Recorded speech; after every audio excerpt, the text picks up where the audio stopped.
সালাম আলাইকুম।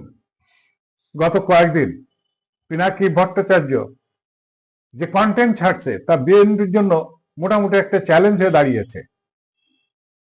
পরিতাপের বিষয়, তার এই অভিযোগের বিরুদ্ধে বিএনপি শক্তিশালী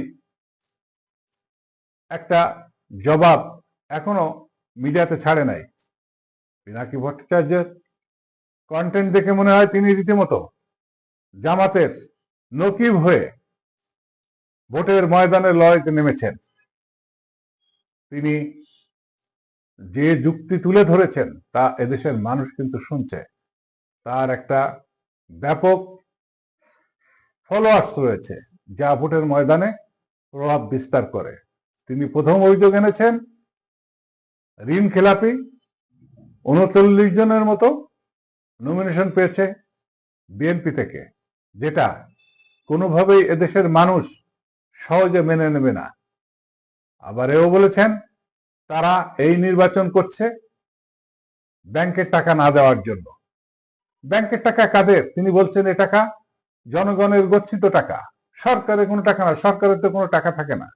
জনগণের টাকা যারা মেরে নিয়েছে, যারা ফেরত দিচ্ছে না, না দেওয়ার জন্য তারাই আবার নির্বাচনে লয়ে সংসদে যেতে চায় এই টাকা ফেরত নেওয়া যাওয়ার জন্য। একথা জনগণ জানার পরে তাদের প্রতি আর কতটুকু আস্থা রাখতে পারে?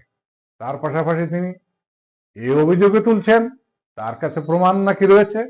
তিনি বলছেন বিএনপি ভারত এবং আওয়ামী লীগের সাথে তলে তলে যোগাযোগ রক্ষা করছে ক্ষমতায় যাওয়ার জন্য।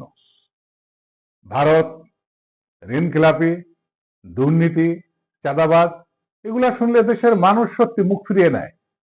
এখনই সময় বিএনপির এই সকল যুক্তি, অভিযোগ যাই পিনাকি ভট্টাচার্য দিক না কেন, সেটার বিরুদ্ধে অত্যন্ত শক্তিশালী যুক্তি তুলে ধরতে হবে, যা তার এই যে অভিযোগ তা যে অসার তা প্রমাণিত হবে।